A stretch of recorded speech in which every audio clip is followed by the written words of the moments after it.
আমাদের জাতির পিতা যিনি, বানানো না, আসল যেটা। হযরত ইব্রাহিম আলাইহিস সালাম আত্মসমর্পণ করেছিলেন আল্লাহর কাছে। তিনি যখনই আল্লাহ ডাক দিয়েছেন, ইযে ক্বালা লাহু রাব্বুহু আসলিম ক্বালা আসলামতু লিরাব্বিল আলামিন। আল্লাহ পাক বলেন, ইব্রাহিম আত্মসমর্পণ করো। উনি গাছের মাথায় কোড়াল দিয়ে কাঠ কাটছিলেন, ওখান থেকেই জবাব দিয়েছেন, আসলামতু লিরাব্বিল আলামিন। আমি এই যে কিছুক্ষণ আগে বলেছিলাম না, ইব্রাহিম নবী খাতনা করেছিলেন, এটা তার সুন্নাত। ওই গাছের মাথায় বসে উনি খাতনা করেছিলেন। আল্লাহ বললেন যে আত্মসমর্পণ করো। উনি বলেন, আমি কিভাবে এখান থেকে করব? বলেন, খাতনা করো। এখানে কোড়াল দিয়ে নিজে খাতনা করে ওই জায়গায় বলেছিলেন, আমি আত্মসমর্পণ করলাম, আমার নিজের মন মতো আর কিছু নেই, এখন থেকে যা করবো আল্লাহ তোমার মন মতো। তাহলে এখান থেকে আমরা বুঝলাম কি, আমি ইসলামে প্রবেশ করেছি তার প্রথম আলামত এইটা, যে এখন থেকে আমার আর মন মতো কাজ হবে না, আমি দেখবো যে আমার আল্লাহর হুকুম এখানে আছে কিনা। আপনি এবার নিজের সাথে মিলান তো, আপনি এভাবে জীবন চালাতে পারেন, তাহলে বুঝবেন আপনি ইসলামে প্রবেশ করেছেন। এটা 1 নাম্বার গেল। আপনি যে ইসলামে আসলেন, এবার 2 নম্বর কি কাজ? জাতির পিতা ইব্রাহিম আলাইহিস সালাম, পরের আয়াতে দেখবেন, এটা সূরা বাকারা 1 নাম্বার পারা 19 নাম্বার পৃষ্ঠা 9 নাম্বার লাইনে আছে, 131 32 নাম্বার আয়াত।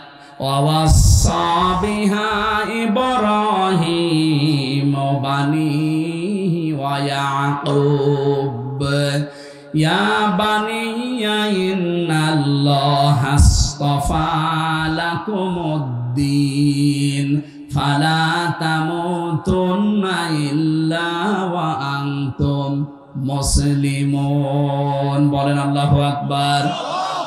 আমি কি কথা বোঝাতে পারছি তো? বুঝতেছেন? যারা আছেন বাংলা শিক্ষিত হন আর আরবি একটু খেয়াল করবেন, দেখবেন আনন্দ পাবেন। আল্লাহ পাক বলেন ইসলামে প্রবেশ করো, আমি বলছি করলাম না। ইসলামে প্রবেশ করেছেন পরিপূর্ণভাবে, তার আলামত কয়টা? আর জোরে। 1 নাম্বার আলামত আত্মসমর্পণ। কিভাবে করবেন আল্লাহ শেখাচ্ছেন, যে জাতির পিতা কিভাবে করেছে দেখ। তুই যেহেতু ইব্রাহিমের সন্তান, নাকি আমরা ইব্রাহিমের সন্তান জাতি হিসাবে, এখানে তিনি যেভাবে আল্লাহর সামনে আত্মসমর্পণ করেছেন, আমাদের উচিত ওইভাবে করা। বাবা যেভাবে, সন্তানও সেইভাবে। আর আমরা এমন বাবা পেয়েছিলাম যে হোকা খায়, এরকম বাবা ছিল না, বানানো বাবা। আমি নিজে তার চেহারা দেখেছি, ছবি দেখেছি, হোক্কা খাচ্ছে। আপনি ইব্রাহিমের পুরা জীবনী পড়ে দেখেন তো, কোন দিন হোক্কা খেয়েছে? ভণ্ডামি করার জায়গা পান না। জাতির পিতা বানিয়ে দিয়েছেন, এটা কোরআনে কারিমের সাথে পুরাপুরি সাংঘর্ষিক। সূরা হজের 78 নাম্বার আয়াতের মাঝে আছে, মিল্লাতা আবিকুম ইব্রাহিম হুয়া সাম্মাকুমুল মুসলিমিন। তোমাদের জাতির পিতা আমি আল্লাহর ঘোষণা দেওয়া একজন, নাম কি? আর জোরে বলেন। এই জায়গায় কোনো মত পার্থক্য করা যাবে না, কোনো ভাগাভাগি নেই। কিসের ভাগ করেন আপনি? আপনি যদি অন্য জাতির লোক হন, আপনার পিতা আলাদা হতে পারে। আমরা যারা এদেশে মুসলিম, কথা বলেন, হুয়া সাম্মাকুমুল মুসলিমিন, তিনি তোমাদের নাম মুসলমান রেখেছেন। আমাদের বাবা হিসাবে তিনি আমাদের নাম রাখলেন মুসলিম। আর আমরা এমন বাবা এখানে বসে আছি, সন্তানের নাম এমন নাম রেখেছে, ও হিন্দু না মুসলমান ও সাদা বোঝা যায় না। কি কথা বলছেন এখানে? আপনি বলেন তো, নিরপেক্ষ দৃষ্টি দিয়ে পুতুল, জয়, কোন কোন ধর্মের লোক? আপনি আন্দাজে কি বলবেন বলেন? এই নামগুলো শুনলে কি বোঝা যায় যে কি কি নামের? আরে জেনারেল শিক্ষিত বলেন, আর জেনারেল কিছু জানে না। জেনারেল জিয়া জেনারেল ছিল না? তার ছেলের নাম দেখেছেন তারেক রহমান বা তারেক জিয়া, আরাফাত রহমান। কি নামগুলো কত সুন্দর, ইসলামের সাথে মিল করে রেখে দিয়েছে। আরাফাতের ময়দানে জিয়াউর রহমান লক্ষ লক্ষ গাছ লাগিয়েছিলেন। নিম গাছ না, জিয়া গাছ বলে ওই দেশে। জিয়ার জীবনে যদি কিছুই কবুল না হয়, আমার তো মনে হয় আরাফাতে লক্ষ লক্ষ হাজিরা যে আশ্রয় নেয় এই গাছের নিচে। আমি নিজেও ছিলাম। কত মানুষ অন্তত মনের অশান্তি দোয়া করছে, আল্লাহ এই যে ছায়ার ব্যবস্থা যিনি করে দিলেন বাংলার জমিন থেকে এসে, তাকে তুমি শান্তি দিও। হাজিদের দোয়া আরাফাতের ময়দানে কবুল হবে না? আর আপনি কোথায় কি দোয়া করছেন? এমন নাম বাবা হিসাবে দায়িত্ব সন্তানের উপর আপনার 11টা। কয়টা? এখানে যারা বাবা আছেন কয়টা দায়িত্ব পালন করলে বাবা হওয়া যায়? 11টা। কয়টা? আরো জোরে বলেন। 1 নম্বরে তার একটা সুন্দর অর্থবোধক নাম রাখা। যদি কারো নাম উল্টা পাল্টা রেখেও থাকেন, আজকে যিনি অতিথি হিসাবে দেখে কথা বললেন মাহবুবুর রহমান, রহমানের সবচাইতে প্রিয় বান্দা মাহবুবুর রহমান। এ শব্দের বাংলা অর্থ মাহবুব মানে প্রিয়। মাহবুব মানে কি? মনিরুজ্জামান একজনের নাম দেখলাম। মনির মানে আলো, জামান মানে এই যে এখন যা জামানা চলছে, জামানার আলো, এরকম একটা অর্থবোধক নাম রাখেন। আপনার নাম বাবা হিসাবে তো ভালোই নাম ছিল মুজিবুর রহমান, কিন্তু নামগুলো পরবর্তী প্রজন্ম এসে টিউলিপ, জয়, পুতুল, কি কি নাম রেখেছেন? একটা ভালো অর্থবোধক নাম রাখা যায়নি। এই জন্য ওনারা যাতে ভুল করেও থাকে, আমরা যারা বাবা সামনে হব বা হচ্ছি, এমন অর্থবোধক একটা নাম রাখবেন, কিয়ামতে আল্লাহ যখন কিছুই খুঁজে পাবে না, অন্তত নাম দেখে যেন মাফ করবে। আর নাম রেখেছে ডেঞ্জার। হ্যাঁ, আমি জেলখানায় অনেকগুলো মানুষের নাম এমন পেয়েছিলাম, ডেঞ্জার রাসু, ভয়ঙ্কর তাজ। আর একজন ছিল আমাদের উপরতলায়, ওনার নাম ছিল সুইডেন আসলাম। পরবর্তীতে ওনার জীবনী নিয়ে সিনেমা বানিয়েছে মান্নার, আসলাম ভাই। ওনার কাছে হুজুর কিছু জানে না, সব খবর আমার কাছে। কি ডেঞ্জার মানুষ ছিল বলেন তো, যার নাম নিয়ে সিনেমা পর্যন্ত বানিয়েছে। দেখেছেন আসলাম ভাই সিনেমা দেখেছেন? আপনারা ধরো আল্লাহর ওলি, ওইসব লাইনের লোক না। ওনার জীবনী নিয়ে ওইটা বানিয়েছে। কি নাম, নামের আগে সুইডেন লাগিয়ে দিয়েছে। এই জন্য নাম বাবা হিসাবে এমন একটা অর্থবোধক নাম আলেমদেরকে জিজ্ঞাসা করে রাখবেন। কিয়ামতে আল্লাহ যখন বিচারের কাঠগড়ায় দাঁড় করিয়ে দেখবে না, এর মাফ করার কিচ্ছু নেই, অন্তত নামটা দেখে যেন মাফ করে দেয়। কিয়ামতে আল্লাহ মরিয়ম এ নামে যখন ডাক দেবেন, লক্ষ লক্ষ মরিয়ম হাজির হয়ে যাবে। আল্লাহ পাক বলে, আমি এত মরিয়ম চাইনি, আমি চেয়েছি ঈসা নবীর মা মরিয়মকে। মরিয়ম নামের মেয়েরা বলবে, রব্বুল আলামিন তুমি তো ঈসা নবীর মা মরিয়ম ডাক দাওনি, বলেছো মরিয়ম। দুনিয়াতে তোমার হুকুম না মেনে একবার ভুল করেছি, আজকে তোমার এই হুকুমে সাড়া দিয়ে আমরা হাজির হয়ে গেছি। আল্লাহ পাক বলেন, আমার রহমতের জরিয়ায় জোশ পয়দা হয়ে গেছে। যা ঈসা নবীর মা মরিয়মের সাথে যার নামের মিল আছে, আমি আল্লাহ তাদেরকেও আজকে মাফ করে দিলাম। বাবা যারা আছেন অর্থবোধক নাম রাখবেন, কিন্তু আমি এটা আমার সাবজেক্ট না হলে ইঙ্গিত দিলাম। আমাদের নাম মুসলিম জাতির পিতা হিসাবে ইব্রাহিম নবী রেখেছিলেন। আল্লাহ পাক বলেন, তিনি ইন্তেকালের আগে তার সন্তানদেরকে ডাক দিলেন, এমনকি ইয়াকুব নবী। এই 2 জন নবীর আয়াত এটা, তারা 2 জন ডাক দিয়ে বলেছিলেন, ইয়া বুনাইয়া, হে আমার কলিজার টুকরা সন্তানেরা, ইন্নাল্লাহা আসতাফা লাকুমুদ্দিন। ভালো করে শুনবেন, অবশ্যই আল্লাহ নির্বাচিত করেছেন, চয়ন করেছেন, পছন্দ করেছেন, তোমাদের জন্য মনোনীত করেছেন দিন হিসাবে। কি হিসাবে? কি দিন? কি না না, এখানে আল্লাহ বলেন লাকুমুদ্দিন, তোমাদের জন্য একটা দিন আল্লাহ নির্ধারিত করলেন, নির্বাচিত করলেন, পছন্দ করলেন, চয়ন করলেন। এখন এই যে নির্বাচিত যে দিনটা, এর কি সারা দুনিয়ায় এখন দিন আছে প্রায় 4500। কত দিন? মানে যদি ধর্ম বলেন তাহলে 4500 ধর্ম আছে এই দুনিয়ায়। তার ভেতরে ইসলাম একটা। আল্লাহ বলেন যে দিন হিসাবে যেটা মনোনীত করলাম সেটার নাম কি জানো? ইন্নাদ-দীনা ইনদাল্লাহিল ইসলাম। আমার কাছে মনোনীত একটাই ধর্ম আছে, তার নাম ইসলাম। আরো জোরে বলেন, আমাইয়াবতাগি গায়রাল ইসলামি দীনান ফালা ইয়াকবাল মিন। দুনিয়ায় যদি ইসলাম বাদ দিয়ে অন্য কোনো কিছু দিয়ে কেউ আল্লাহর কাছে যেতে চায়, ওর জীবনের কোনো কিছু কবুল হচ্ছে না, হবে না। এখানে ধর্ম ভীরু যারা আসে, যে ধর্মের লোক হোক, আজ হিন্দু বৌদ্ধ খ্রিস্টান বিভিন্ন দেশে বিভিন্ন ধর্ম যারা পালন করছে, এমনকি এটা রেকর্ড হচ্ছে, কালকে ছড়িয়ে যাবে সারা পৃথিবীতে। আমি আহ্বান জানাবো আপনাকে, আমি ইসলাম ধর্ম গ্রহণ করার জন্য বলছি না, কিন্তু ইসলাম গ্রহণ করা যায় যেটা পড়লে আপনি কোরআনটা একটু পড়েন, ইংরেজিতেই পড়েন, উর্দুতে পড়েন, ফার্সিতে পড়েন, হিন্দিতে পড়েন। ৪৫০০ ভাষায় এই কোরআন এখন রূপান্তরিত করা আছে, ব্যাখ্যা করা আছে। আমি আহ্বান জানাচ্ছি অন্য ধর্মের লোকদেরকে, আপনি ইসলাম গ্রহণ করতে আমি বাধ্য করছি না, কারণ ইসলামে জোর জবরদস্তি লা ইকরাহা ফিদ্দিন। আমাদের দিন যেটা ইসলাম, এখানে কোনো জবরদস্তি নেই, কোনো বাড়াবাড়ি নেই। আপনাদের আমরা বলছি আপনি একটু মেনে নেন, একটু পড়েন কোরআনটা, আরবিতে পড়েন আর ইংরেজিতে পড়েন। পুরাটা একবার যদি আপনি শেষ করেন, আর যদি মানুষ হয়ে থাকেন, মানবতা একটু কাজ করে, বিবেক, আপনি দেখবেন মুসলমান না হয়ে পারবেন না। কারণ দুনিয়াতে একটাই শান্তির ধর্ম আছে। ৮০০ বছর এই পৃথিবীটা, আমাদের এই অঞ্চলটা মুসলমানরা স্বাধীন চালিয়েছে রাষ্ট্র, এই ভারতবর্ষ। কত ৮০০ বছর যদি আমাদের ধর্মে জোর জবরদস্তি থাকতো, আল্লাহর কসমে ৮০০ বছরে ভারতবর্ষে একটাও হিন্দু পেতেন না। ওই আমরা তো এটা করি নাই। অথচ এই কয়েক বছরের ভেতরে আপনারা মোদির শাসন আমলে দেখতে পাচ্ছেন মুসলমানদের মসজিদের সামনে যে ওরা উলু দিচ্ছে। আপনারা যদি এইগুলো করেন, বিশ্বে কিন্তু আপনারা একা না, মাত্র ১২০ কোটি হিন্দু আছে তামাম দুনিয়া মিলে, আর তামাম দুনিয়ায় ১৭৫ কোটি মুসলমান। কত? সব চাইতে বেশি আছে হিন্দু ধর্মে ২২০ কোটি, ২৩০ কোটি খ্রিস্টান, তারা সব চাইতে বেশি আছে জাতি হিসাবে ২ নম্বরে। কিন্তু আমরা একেবারে ফেলে দেওয়ার মতো না।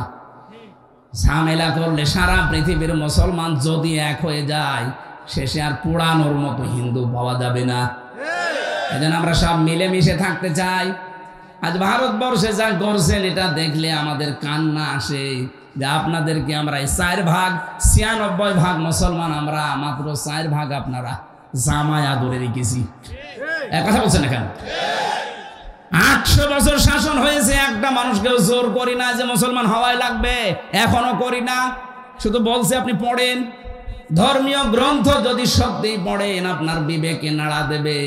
পুরাটা একবার পড়ে দেখেন। এই যে লরেন বুথ, টনি বেলাওয়ারের শালিকা, ৩ বছর কোরআনে কারিম একাধারে পড়ার পরেও খ্রিস্টান মুসলমান হয়ে গেছে। সাংবাদিকরা জিজ্ঞাসা করছে, আপনি খ্রিস্টান জাতিতে আপনি মুসলমান হয়ে গেলেন কেন?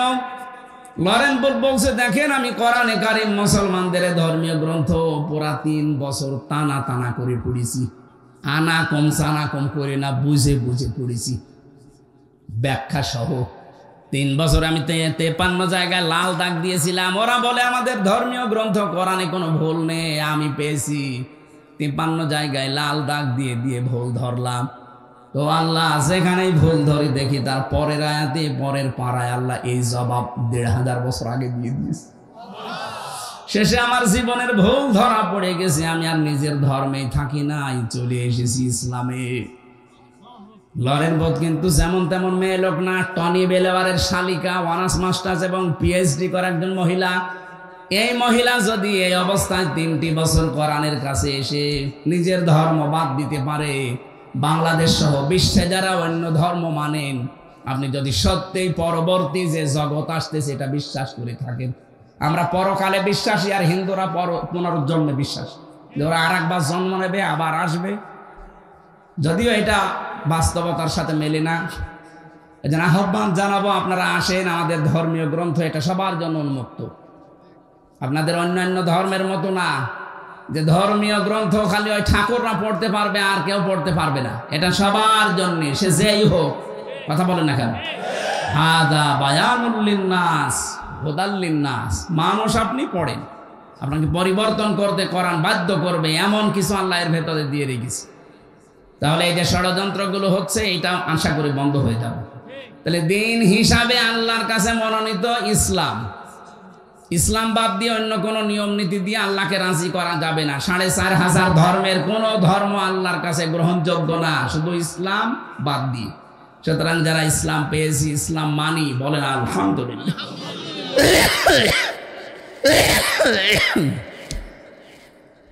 আমি ইসলামে পরিপূর্ণ প্রবেশ করেছি, তার প্রথম আলামত হচ্ছে আমি আত্মসমর্পণ করব কার কাছে? ইসলামের কাছে। কার কাছে? 2 নম্বরে আমি যে পরিপূর্ণ ইসলামে প্রবেশ করেছি তার প্রমাণ আমি এই যে লিখে এনেছিলাম তাফসীর থেকে, আমার ইখলাস থাকা লাগবে। কি থাকা লাগবে? ইখলাস মানে যা করব আমি আল্লাহর জন্য, কাউকে দেখানোর জন্য। কিছু যদি দানও করি আমি লোক দেখানোর জন্য করি না, এটা যা করি প্রকাশ্যে গোপনে কার জন্য? এটা যখন তৈরি হবে 100 ভাগ, তখন আপনি বুঝবেন যে হ্যাঁ আপনি ইসলামে প্রবেশ করেছেন। 3 নম্বরে আপনার চরিত্র হওয়া লাগবে উন্নত চরিত্র। আজ আমাদের চরিত্রের যে অভ্যাস, সামনাসামনি দেখলে বোঝা যায় না, পেছনে ওর চরিত্র শয়তানের চাইতে খারাপ। এখানে বহু মানুষের মোবাইল আছে, এমন দৃশ্যগুলো মোবাইলে রেখে দিয়েছেন সেভ করে, নিজের জিনিস দেখলে আনন্দ পায়, অন্য কেউ দেখলে লজ্জা পায়। এরকম দৃশ্য নেই? বলেন, এটা উন্নত চরিত্রের কাজ, যেটা আমি নিজে দেখবো, আমার বাবাও দেখতে পারবে। কথা বলেন না কেন? আর আমি দেখলে আনন্দ লাগবে, অন্য কেউ দেখলে আমার কাছে লজ্জা লাগবে। এটাই তো চরিত্রের মহা অবক্ষয়। যাদের কম্পিউটারে মোবাইলে এরকম দৃশ্য আছে, এই মুহূর্তে এটা ডিলিট করা লাগবে। কারা কারা এরকম অদৃশ্যগুলো ডিলিট করবেন? হাত তোলেন তো। একজন দেখি, মোবাইল দেখি। বাটন মোবাইল খাবে, বাটন মোবাইল। তোর মোবাইলে কিছু আছে? খালি ওর মনে হয় বান্ধবের নাম্বার সেভ করা আছে, তাছাড়া কি থাকবে? যাদের এরকম এই যে স্ক্রিন টাচ মোবাইল আছে, যা সেভ করে রেখেছেন, নিজে দেখলে আনন্দ পান, অন্য কেউ দেখলে লজ্জা পান, ওটা ডিলিট করা লাগবে। উন্নত চরিত্র করতে হলে লাইনে না গেলে আপনি পারবেন না। 4 নাম্বার, আপনার আকীদা বিশুদ্ধ হওয়া লাগবে। আজ বাংলাদেশ জামাত ইসলামের যারা আছে, এদের একটা মিথ্যা তহমত লাগিয়ে দেয় যে এদের আকীদা ঠিক নেই। তোমার আকীদা এত ভালো, একটু ফাঁসির দড়ি গলার কাছে আসুক, আকীদা সব বেরিয়ে যাবে। সুতরাং এই উল্টা পাল্টা ফতোয়া দিয়ে মজলুম একটা দল এই বাংলাদেশে, এই 53 বছরের সবচেয়ে বেশি জুলুমের শিকার এই বাংলাদেশ জামাত ইসলামী। এই মজলুম দলের উপরে মিথ্যা তহমতটা দিয়ে নিজের গোনার পাল্লা ভারী করাবেন না। তাদের আকীদা ঠিক নেই, আপনার আকীদা খুব ভালো আছে। আপনার যে সমস্ত বইপত্র লেখা, ওর ভেতরে আকীদার তো আও নেই, শুধু বেআকিদার কথা লেখা। আর উল্টা পাল্টা যে ফতোয়া দিয়ে এদের আন্দাজে ভুল ধরেন, এদের পুরা বইটা পড়ে দেখবেন। আকীদা বাংলাদেশের সবচাইতে আকীদা শুদ্ধ এদের আকীদা। খালি ফতোয়া দিয়ে বেড়ায় মানুষের বিরুদ্ধে, নিজেরটা ঠিক নেই। 5 নম্বরে শুধু আকীদা শুদ্ধ হলে হবে না, লেনদেনে স্বচ্ছ থাকা লাগবে। এই যে কঠিন পরিস্থিতিতে আল্লাহ রাব্বুল আলামিন আমাদেরকে একটা ঈমানের পরীক্ষায়, মানবতার পরীক্ষায় রেখেছিলেন প্রায় 15.5 বছর। নবীজি পরীক্ষা দিয়েছিলেন জীবনে 13 বছর। কয় বছর? আমরা সেটা পার করে আরো 2 বছর বেশি, 15.5 বছর। একটা আইএমএ জাহিলিয়াত নাম শুনেছিলাম, সে হাজার হাজার বছর আগে, 1500 বছর। আর এই 24-এর 5 আগস্টের আগ পর্যন্ত আমরা দেখেছি এই দেশে আও আমি জাহিলিয়াত। ওটা ছিল আইএমএ জাহিলিয়াত, আর এটা আও আমি জাহিলিয়াত। শব্দটা প্রায় একই, আর কাজও করতো একই। বিনা কারণে একটা মানুষকে মিথ্যা মামলা দিয়ে, মিথ্যা সাক্ষী দিয়ে তার জীবনটা তছনছ করে দিত। ওই জামানায় যেমন ছোটখাটো বিষয় নিয়ে মানুষে গন্ডগোল করতো, এই জামানায় আমাদের বিনা কারণে ছোট্ট বিষয় তাহলে হাঁ করতে দেরি, আপনার নামে 5টা মামলা হতে দেরি নেই। এই যে জজ মিয়া আজকে কয়েকজনকে নিয়ে এসেছিল, বলছে এর নামে 60টা, এর নামে 65টা, এর নামে 53টা মামলা। আমারও বলেছিল যা যা বলতে বলি এগুলো যদি না বলেন তো 50টা মামলা দেব। বললাম আপনি কি মামলা বানাবেন? বলছে হ্যাঁ, আমার তো সব রেডি করা আছে। কি দেশ বানিয়েছে আপনি বলেন। বিএনপির এক একজন নেতা দেখা করতো মাঝে মাঝে, কেউ 313টা মামলা, মনে হচ্ছে বদরের ময়দান কায়েম হয়ে গেছে। কি অবস্থায় ছিলাম, মানে হাসতেও পারতাম না, কাঁদতেও পারতাম, সব বন্ধ হয়ে গেছে। ভাবতাম যে আল্লাহ এ কি শুরু করেছে, এ কি শেষ হবে না। কোরআনের আয়াত তখন মাঝে মাঝে জেলের ভেতরে মনে আসতো, আর মিলাতাম, এই তো আল্লাহর ওয়াদা মিথ্যা নয়। আল্লাহ রাব্বুল আলামিন বলেন অমাকারু মাকারাও ওয়া মাকারনা মাকারাও ওয়া হুম লা ইয়াশউরুন। সূরা নমল 50 নম্বর আয়াত 19 নম্বর পারার 20 নম্বর পৃষ্ঠার 5 নম্বর লাইনে আছে। এটা তাফসিরে ফি জিলালিল কোরআনে পাবেন। এই সিলাই কথা বলেন কোন কারণে? একটাও কথা বলবেন, 1 ঘন্টা একবার দাঁড়িয়ে থাকবেন না, বসে থাকবেন। বোঝার চেষ্টা করেন, দেখবেন এখান থেকে কিছু শিক্ষা পাবেন। আল্লাহ পাক বলেন মাকারু মাকরাও ওয়া মাকারনা। ওই জামানায় তারা ষড়যন্ত্র করেছিল, দুর্বিসন্ধি করেছিল। কেমন দুর্বিসন্ধি জানো? আকাদ মাকারু মাকারহুম ওয়া ইনদাল্লাহি মাকরুহুম ওয়া ইন কানা মাকরুহুম লিতাযুলা মিনহুল জিবাল। হে নবী, কাফেরদের যে ষড়যন্ত্র এমন পর্যায়ে পৌঁছিয়েছে, মনে হচ্ছে পাহাড় পর্যন্ত তার নিজের জায়গা ছেড়ে দেবে। এই 15.5 বছরে আমরা মনে হচ্ছে কুল কিনারা হারিয়ে ফেলেছিলাম। বাংলাদেশে এমন কোন দিক বিভাগ নেই যেখানে তারা ষড়যন্ত্র করে নাই। এই যে পুলিশ ভাইগুলো দাঁড়িয়ে আছে, পোশাকটাকে পর্যন্ত তারা কলঙ্কিত করে ফেলেছে। আগে পুলিশ দেখলে মানুষকে সম্মান দিত, ভয় পেত, ভয়ে হোক আর সম্মানে হোক। আর এখন পুলিশের চেহারা দেখলে মানুষ আগে গালি দিয়ে নেয়। দোস্ত এদের না, কয়েকটা কোলাঙ্গার ছিল ওপরে, এই যে ভাতের হোটেল দিয়েছিল হাও আঙ্কেল। হাও আঙ্কেল কি নাম দেখে তো। এরকম কিছু শয়তান মার্কা লোক ছিল যারা এই জালেমকে টিকিয়ে রাখার জন্য ঠিকাদারি নিয়েছিল। তাদের জন্য এই বাহিনীটা পুরা জাতির কাছে কালার হয়ে গেছে। অথচ এই পোশাকটা সম্মানের পোশাক। নবীজি 2টা চোখকে জাহান্নামে যাবে না বলে গ্যারান্টি দিয়েছে, তার ভেতরে এদের চোখ। যারা মানুষকে পাহারা দেওয়ার জন্য রাত জেগে থাকে, আর যারা রাতে আল্লাহর ভয়ে এমনিতেই চোখ দিয়ে কন্দন করে। কত কঠিন অবস্থায় দায়িত্ব পালন করা লাগে আমি নিজে দেখেছি। 24 ঘন্টা, আর 24টা ঘন্টা এদের ডিউটি, কোনো ছুটি নেই। রোদ বৃষ্টি গরম যাই বলেন না কেন পাহারা দেওয়া লাগবে।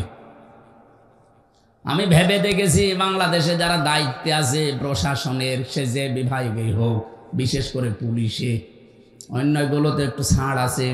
বিডিআর আর পুলিশ এরা যেভাবে কষ্ট করে, যদি ইমান হালকাও থাকে আল্লাহ মনে হয় তাদের মাফ করে দেবে। কিন্তু এই রাস্তাটা পর্যন্ত জালেমরা বন্ধ করে দিয়েছিল। কেন? এমন কোন হেন অপরাধ নেই যা ওদেরকে দিয়ে করাতে বাধ্য করেনি।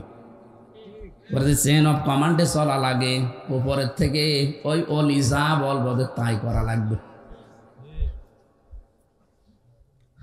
কত পুলিশকে আমি কারাগারের ভেতরে, বিশেষ করে হাজতখানায় দেখেছি, ওনারা নিজেরা চুরি করে যাই নামাজ নিয়ে এসে বলতে হুজুর নামাজটা পড়েন। কারণ নামাজ পড়ছেন, আমি যাই নামাজ দিয়েছি, এটা দেখলেও আবার আমার উপরে চার্জ করবে। কি অবস্থায় ছিল ওরা বলেন। বহু ভালো মানুষও পেয়েছিলাম, 100টার ভেতরে হয়তো 2টা খারাপ পেয়েছি, আর সেই 2টার ভেতরে একটা আমার ভাগ্যে পুলিশ, আমার মামলার আয়ু মিজান। এ শয়তান আমি আকিস গ্রুপে চাকরি করতাম, এ মালিকের কাছ থেকে 35 লাখ টাকা পর্যন্ত নিয়েছে, 20 লাখ একদিনে নিয়েছে। বলছে টাকা যদি না দেন হুজুরের নামে 50টা মামলা দেব। আমার বাবার কাছ থেকেও 10 লাখ নিয়েছে। ও কথা ঠিক রাখে নাই, বলেছিল যে মামলা আর দেব না, যা দিয়েছে ওই একটাই শেষ। টাকাটা নেওয়ার পর আবার পরের দিন আবার আর একটা দিয়েছে। আপনি এরকম বেঈমানি করলেন কি করে? এখন পালিয়ে আসি, মাঝে মাঝে হোয়াটসঅ্যাপে কল দিয়ে বলো হুজুর আমার নামে কিছু বলবেন না। বলবেন না মানে আগে টাকা ফেরত দেন। আপনারা আমি মাফ করে দেব, অসুবিধা নেই, আগে টাকা ফেরত দেন তারপরে মাফ চান। সাফ কথা বলছি, বাংলাদেশে যে যার কাছে অপরাধ করেছে, এই যে শুনলেন না গাজী সাহেবের কথা, 1000 বিঘা জমি শুধু ভরাট করে নিজের নামে আল্লাহর নামে লিখে দিয়েছে। যার জমি, যার জায়গা, যার ব্যবসা প্রতিষ্ঠান বন্ধ করেছেন, যাকে গুণ খুম আয়না ঘরে রেখেছেন, মিথ্যা মামলা দিয়ে মিথ্যা সাক্ষী দিয়ে জীবনটা নষ্ট করে দিয়েছেন, কিচ্ছু জানে না। এই জজ মিয়া ঘরে ঘুমিয়ে আছে, চোখ খুলে দেখছে হাজতখানায়। কি গো, তুই গাছ কেটেছিস? কখন? স্বপ্নে।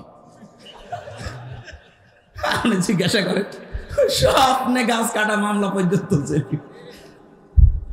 এই অপরাধগুলো যারা করলেন, এখন যদি বলেন আস্তাগফিরুল্লাহ, হবে? আপনি তার আল্লাহর কাছে অপরাধ করেননি, অপরাধ করেছেন জজের কাছে, অপরাধ করেছেন হামজার কাছে। আগে আমার কাছে মাফ চাবেন আর আমার ক্ষতিপূরণ দেবেন, এরপরে আস্তাগফিরুল্লাহ। কাশিমপুরে যে দেখি এক ওসি দেখা করতে এসেছে, বলছে হুজুর আমার আস্তাগফিরুল্লাহ দেখেন তো। কিভাবে? আমি এই নির্বাচনে বাইরে ছিলাম, রাত 12টার পর থেকে আমার যে এসআই আছে, কনস্টেবল আছে, এই যে সমস্ত আল্লাহর ওলিদেরকে নিয়ে আমি একেবারে ফজর পর্যন্ত আল্লাহর নামে ভোট কাটা আরম্ভ করলাম। এই দেখেন কোরআন শরীফ আমার সামনে, এইভাবে বলছি, ফজর পর্যন্ত আমি আল্লাহর নামে ভোট কাটলাম, বাক্স ভর্তি করে জায়গা মতো পাঠিয়ে দিলাম। এরপরে ওযু করার পরে, গোসল করার পরে 2 রাকাত নামাজ পড়ে বললাম আস্তাগফিরুল্লাহ। আমার তওবা হয়েছে না। কিসের তওবা করলেন আপনি? আপনি কি আল্লাহর কাছে দোষ করেছেন? একটা এমপি বানাতে 3.5 লাখ 4 লাখ হামজা লাগে, কথা বলছেন না কেন? আপনি আমার মতো হামজার অপরাধ করেছেন, আমার রায় আপনি দিয়ে দিলেন। অথচ আজ 8-9 দিন ধরে যারা 2 বোন পালিয়েছে, ওরা কিন্তু মিথ্যা কথা ছড়াচ্ছে বিশ্বের মোড়লদের কাছে যে আমরা নির্বাচিত ছিলাম, আমাদেরকে উৎখাত করা হয়েছে। এটা ডাহা মিথ্যা কথা। আপনি যে নির্বাচিত ছিলেন, এটা যদি ঘোড়াও শোনে ও হাসবে। একটা কথা বললেন, একটা হাসি মানুষ এত বড় মিথ্যা কথা বলে? 15.5 বছরে দেশে নির্বাচন হয়েছে? বলেন বলেন। একবার তো 154 জন আন্দাজেই করে নিলেন, আর একবারে তো ওসির বর্ণনা শুনলেন যে কি করে নির্বাচন হয়েছে। তো এই যদি হয় নির্বাচনের ধরন, নির্বাচিত হওয়ার ধরন, যে শয়তান পর্যন্ত হাসবে না? আমাদের এই জাতিকে আপনি বাইরে এখন মিথ্যাবাদী বানানোর পায়তারায় আছেন। সারা দুনিয়া জানে যে 15.5 বছরে এদেশে গণতন্ত্র ছিল না, এদেশে মানবতাও ছিল না। তাছাড়া সে নিজে বর্ণনা করলাম যেটা দেখে দেখে বলেন, এটা মানবতার সাথে যায়? হ্যাঁ, 14 বছর একটা মানুষকে আটক করে রাখেন। মাঝে মাঝে চিন্তা করতাম যারা আমাদের দায়িত্বে থাকতো, ওই মাঠের নিচে যারা পাহারা দিত, ওরা বাইরে যে সংসার করতো কি করে? ওদের বিবেক নেই। আমার মনে হয় এরা হয় লাল পানি খেত না ঘুমের বড়ি খেত। তাছাড়া ওদের ঘুম আসা সম্ভব না ওই দৃশ্য দেখে আসার পর। বলেন একটা মানুষ এত বড় নখ হয়ে গেছে, ওর দিকে তাকালেই তো ভয় লাগে। অথচ দায়িত্ব পালন করে আসতো 8 ঘন্টা করে বাড়ি চলে আসতো, আবার তো তার পরের দিন যেত। গোপন কিছু মানুষকে ওখানে দায়িত্ব দিত, সবাইকে দিত না। এত বড় বড় বড় অপরাধ করার পরে এখনো পর্যন্ত আপনি যদি বলেন আমি কি করেছি, আপনার বিবেকে মনে হয় কুকুরে পোশাক করেছে।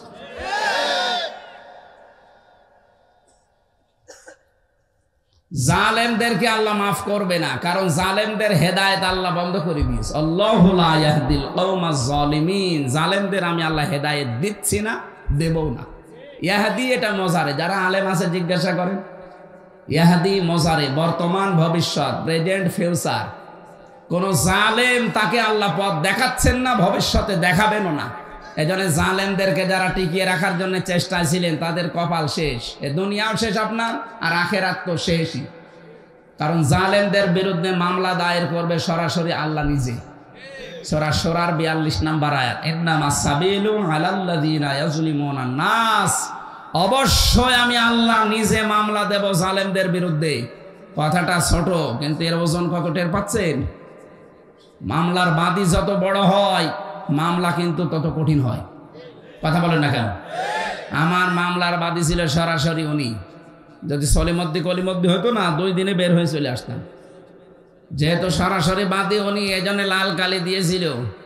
ওটা গেলেই জজ বলতো না, এটা বাদ দিয়ে নিয়ে আসেন। অথচ বাইরে আমরা শুনতাম যে আইনের শাসন প্রতিষ্ঠা হচ্ছে। এই আইনের শাসনের ধরন, আমার জামিন পাওয়া আমার অধিকার না? বলেন, পেয়ে কি করবেন? একটা মামলায় পাবেন, গেট থেকে আর একটা মামলা দিয়ে ঢুকিয়ে দেবে। এই ছিল দেশের গণতান্ত্রিক অধিকার, ন্যায় বিচারের এই ছিল বাংলাদেশে দৃষ্টান্ত। আর এটা বাইরের দেশে ছড়িয়েছে যে আমরা আইনের শাসন প্রতিষ্ঠা করেছি। নাউজুবিল্লাহ মিন যালিক। ভেতরে থেকে বহু মানুষকে, বিশেষ করে বিডিআরদের যে কান্নার আওয়াজ, এদের যে দীর্ঘশ্বাস, হাজারো বিডিআর, এরা তো এই প্রশাসনের মতোই মিথ্যা মামলা দিয়ে 14 বছর আটক করে রেখেছে। তাহাজ্জুদ পড়তে যখন উঠেছি রাতের বেলা দেখতাম মুরব্বী যারা বিডিআর আহ করে একটা আওয়াজ দিত। আমার মনে হয় এই দীর্ঘশ্বাস, এই আওয়াজ আল্লাহর আরো সে গিয়ে ধাক্কা খেয়েছে। জালেম কি এমনি পড়েছে? এই মানুষের দীর্ঘশ্বাস আর এদের বরদোয়ার আর লানতের কারণে পড়েছে। আল্লাহ পাক বলেন ওরা ষড়যন্ত্র করেছিল, এমন ষড়যন্ত্র মানুষ হতাশ হয়ে গেছে, না আর মনে হয় সূর্য উঠবে না। মাকার না, আমি আল্লাহ কিন্তু কৌশল করেছি। মাকরন, কৌশল করার মতো। অহুমলা ইয়াশউরুন, তারা টেরও পায়নি আমার কৌশল। এবার আসেন তো, শব্দ দুইটা এক। আমি আলেমদেরকে বলছি মাকারো মাকরন শব্দ দুইটা, এরপরেও মাকার না মাকরন, এখানেও শব্দ দুইটা। এর মূল মাদ্দা যেটা মেন কাফরা, মাকার মানে ষড়যন্ত্র করা, এটা কাফেরদের বেলায়। আর মুসলমানদের বেলায়, আল্লাহর বেলায় এটা ষড়যন্ত্র হবে না, হবে কৌশল। তাহলে এই বাংলাদেশে যারা ইসলামের বিরুদ্ধে, মানবতার বিরুদ্ধে অবস্থান নিয়ে যারা ষড়যন্ত্র করেছেন, তাদের বাংলা অর্থ করা লাগবে ষড়যন্ত্র, কূট বুদ্ধি। আর এইটাই যখন উল্টি আপনি আল্লাহ এবং মুসলমানদের সামনে লাগাবেন, তখন আর ষড়যন্ত্র করা যাবে না, তখন দেওয়া লাগবে কৌশল। কি বুঝলেন এখান থেকে? একই অস্ত্র আপনি মানবতা ধ্বংসের কাজে ব্যবহার করবেন, ইসলাম ধ্বংসের কাজে ব্যবহার করবেন, আপনি সন্ত্রাসী, আপনি জঙ্গি, কথা বলেন কেন? ওইটা ইসলামের পক্ষে যদি কেউ কাজে লাগায়, মানবতার পক্ষে নিয়ে দাঁড়ায়, ওইটা তখন আর জঙ্গি সন্ত্রাসী হবে না, ওইটা হবে জিহাদ। শব্দ কিন্তু দুইটা এক, মাকার। তা আল্লাহর ক্ষেত্রে হবে কৌশল, কাফেরদের ক্ষেত্রে হবে ষড়যন্ত্র। আল্লাহ পাক বলেন কি হয়েছে আপনি দেখবেন, ফানজুর কাইফা কানা আকিবাতু মাকরিহিম। হ্যাঁ নবী, আপনি একটু নজর করে দেখেন এদের এই ষড়যন্ত্রের পরিণাম আমি আল্লাহ কি দেখিয়েছি এদেরকে। আন্না দাম্মারনাহুম ওয়া কওমাহুম আজমাইন। আন্না এক আলিফ টান আছে, দাম্মারনা এখানেও টান আছে, জমা মুতাকাল্লিম। অবশ্যই আমি আল্লাহ তাদেরকে ধ্বংস করে দিয়েছি, তাদের জাতি, তাদের গোষ্ঠী, তাদের দলের লোক সবাইকে। এতটুকু যদি আল্লাহ শেষ করে দিতেন, আমি আয়াতটা পড়তাম না। পরের আয়াতটা আল্লাহ এমন ভাবে মিলিয়েছেন, আমার মনে হয় বাংলাদেশ দেখে নাজিল করলেন।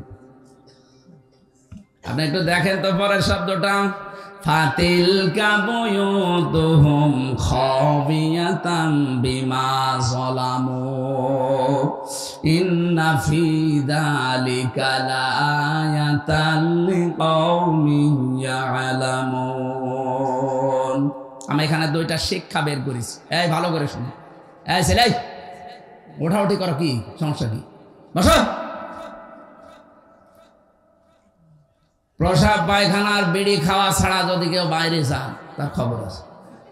বিড়ি খেতে যদি নেশা লাগে, খেয়ে আবার চলে আসবে। আশপাশে না, দূরে যাবেন, পুলিশ আসে কিন্তু, ধরলে আবার জরিমানা নেবে। বিড়ি খাওয়া ছাড়া বাইরে যাবে, হয়তো বলছেন না, তার মানে বিড়ি খোর এখানে আছে। ঠিক আছে ভাই, খুব বেশি নেশা লাগলে আকিস বিড়ি আর আজিজ বিড়ি আছে, খেয়ে চলে আসবে। হয়তো যাচ্ছে, যান, তাড়াতাড়ি যান। এই দুই বিড়ি খোর একসাথে যাচ্ছে, মানে জামাতবদ্ধ বিড়ি খাবে। হ্যাঁ, তাড়াতাড়ি খাই আসবেন।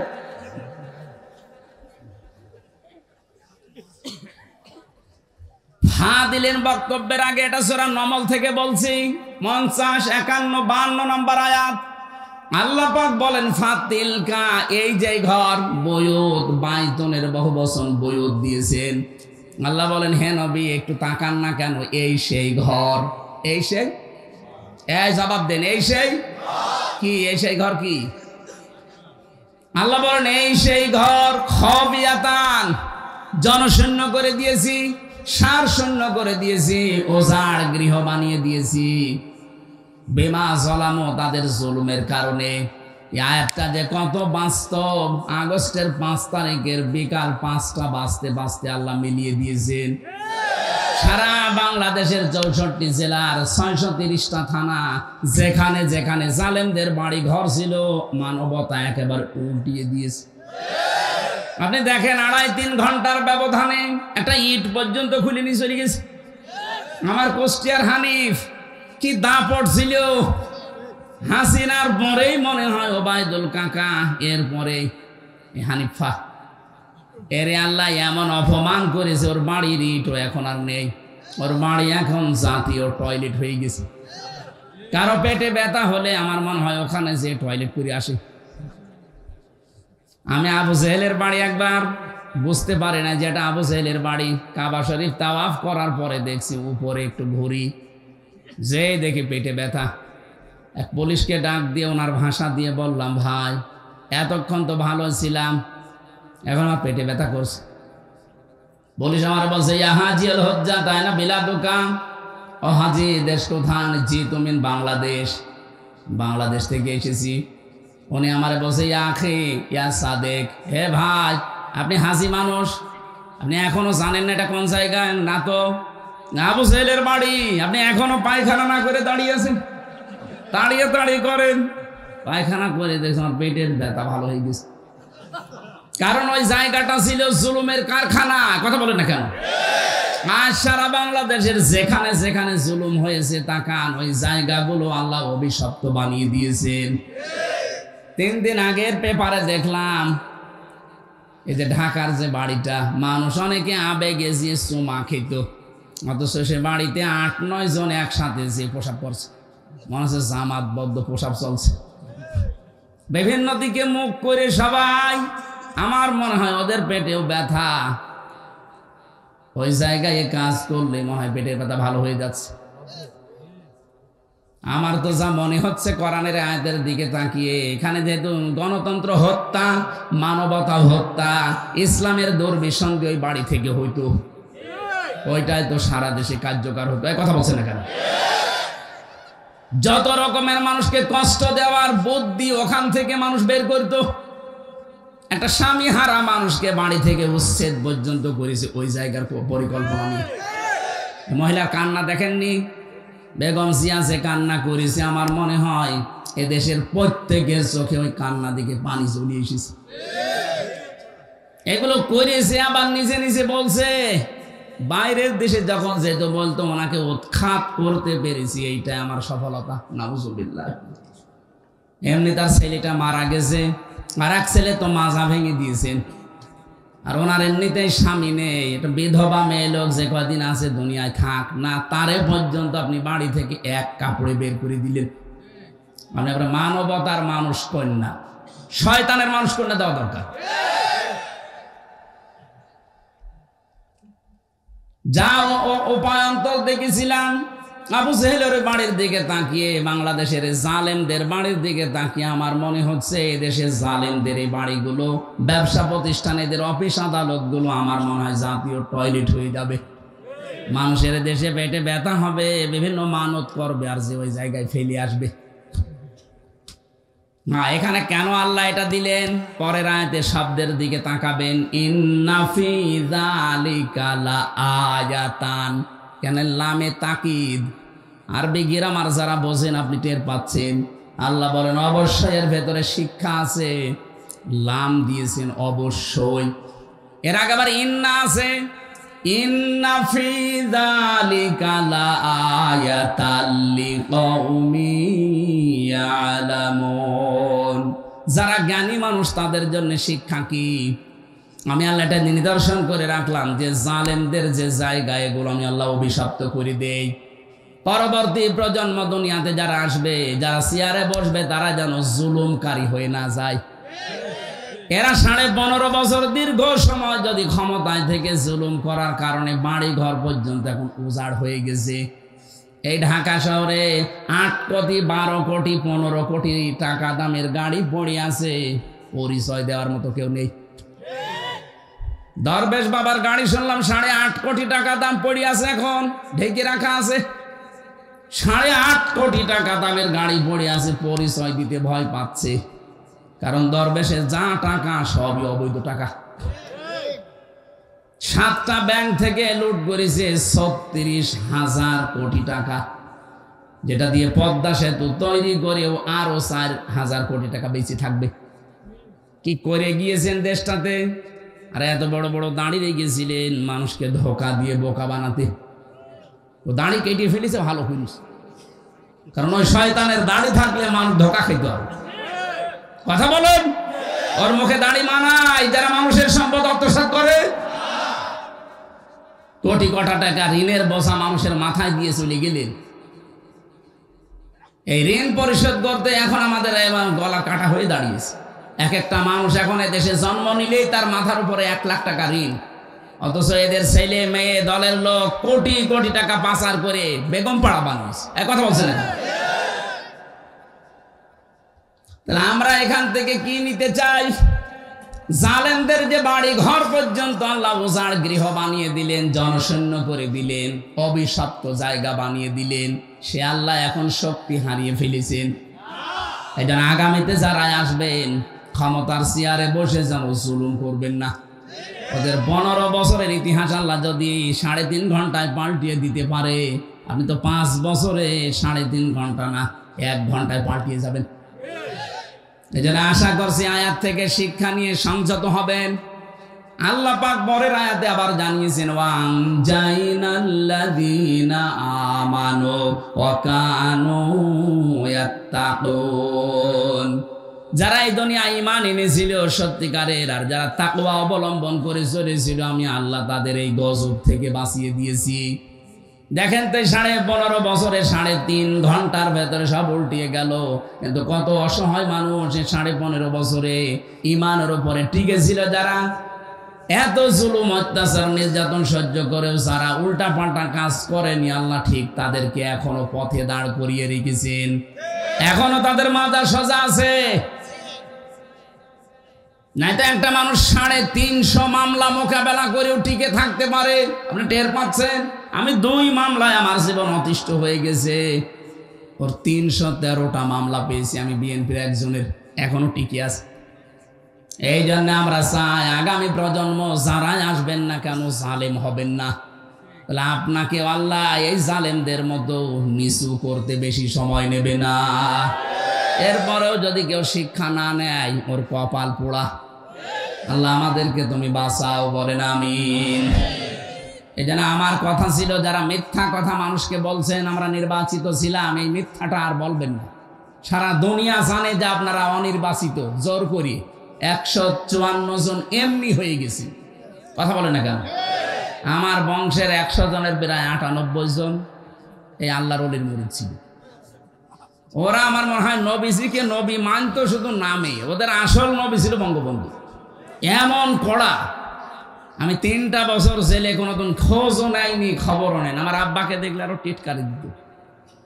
এই মানুষগুলো এই 2024-এর 5 আগস্টের 1:30টার পরে পরে কল দেওয়া আরম্ভ করেছে, ভাতিজা কোথায়? কুষ্টিয়ায়। বলছে আমরা সব জামাত ইসলাম। জামাত ইসলাম মানে 3.5 ঘন্টায় পাল্টিয়ে গেছে। এই মানুষগুলো কি করেছে দুনিয়ায়। এই চাচাটা আমার 3 বারের চেয়ারম্যান ছিল। আমার দাদা ছিল 21 বছর, আর ইনি ছিল 3 বছর, আপনজন। আমি তো নিজে দেখেছি, শুধু মার্কা নিয়ে আসতো নৌকা, আর আল্লাহ ওদের বানিয়ে দিত। ও নিজেও জানে যে আমি চেয়ারম্যান হব। আমার সাথে যিনি আমাদের কুষ্টিয়া জেলার এমপি, আমি এই যে কোরআন শরীফ সামনে নিয়ে আমি আপনাদের সাক্ষী রেখে গ্যারান্টি দিচ্ছি, হানিফ সাহেব, ওরা যদি আমার সাথে দাঁড়ায় ভোটে, যদি জীবনে আমার সাথে পাশ করতে পারে, আমি নাকে খরব। ওনার যে তলা নিতে গেছে, কি করেছিলেন, কি হলো আপনার টাকা পয়সা নিয়ে? বাগেরহাট, সাতক্ষীরা, খুলনা, এই 3টা জেলার প্রায় অর্ধেক মাছের ঘেড় সব হানিফ সাহেবের টাকা কি ফেরেশতারা দিয়েছে? বলেন কি করলে হইতে, কি করে কি করলেন আপনি টাকা দিয়ে? এখন তো পালিয়ে আসেন, এখন তো গর্তের ভেতরে, মুখ বের করলেই পিটিয়ে মানুষ মেরে ফেলবে। যা করেছেন, এই যে ইনু সাহেবকে মানুষ এখন পচা ডিম মারছে, অথচ ইসলামের বিরুদ্ধে মুখ ভেক্সিয়ে কত কথা বলতো দেখেননি? কথা বলেন। ডাইরেক্ট ইনডাইরেক্ট যারা মানবতার ইসলামের বিরুদ্ধে ছিলেন কাউকে আল্লাহ ছাড় দেয়নি, দেবেও না। আলাহুম আযাবুম মুহিন, যন্ত্রণাদায়ক আযাব আল্লাহ আপনাদের জন্য রেডি করে রেখেছে। তার প্রমাণ এই কালামানিক কলার পাতায় শুয়েছে আল্লাহ, ওর বিসি পর্যন্ত উঠে গেছে। হ্যাঁ, ওর সংসার করার কাজ শেষ। ওর বউ টেকে কিনা দেখে, আমার মনে হয় ওর বউ চিন্তা করবে ওর কাছে ঠিক আমি করবো, ও দেখা যাচ্ছে আর একজনই ধরবে। এটা আল্লাহর সব চাইতে একেবারে নিম্ন শাস্তি। কেন আল্লাহ এটা দিয়েছেন? ইন্নামা নুমলি লাহুম লিয়াজদাদু ইসমা, এটা সূরা আলে ইমরানে। যখন ওদের পাপের বোঝা পরিপূর্ণ হয়ে যায় তখন আল্লাহ আর ছাড় দেয় না। বিচারের চেয়ারে বসে কত অবিচার করেছে এই কালামানিক, এই কথা বলছেন না কেন? জামাত বিএনপির নাম শুনলেও একবারে আন্দাজে চোখ বন্ধ করে রায় দিয়ে দিত ফাঁসি। ওটা যদি মুরগি চুরি মামলা হয় তাও ফাঁসি দিত। অথচ মানুষ হত্যা করে বসে আছে, তাকে রাষ্ট্রপতির ক্ষমায় সসম্মানে বের করে দিত। আল্লাহ ছাড় দিয়েছেন কিন্তু ছেড়ে দেননি। আমরা চাই যারা এই দাঙ্গা বাঁধানোর চিন্তায় আছেন, ফেসবুকের সমস্ত ভুয়া নিউজ শুনে আপনারা উদ্বুদ্ধ হবেন না, বিশ্বাস করবেন না। এগুলো সব ওদের বানানো, আর ওরা বসে বসে দুই বোন এই গুটি চালতেছে। আমরা যেন এই ষড়যন্ত্রে পা না দেই। এ দেশে যা আছে অনেক ভালো আছি আমরা, বাইরের বহু দেশে আমি ঘুরেছি। সাম্প্রদায়িক সম্প্রীতি এত বেশি পৃথিবীর কোনো দেশে নেই।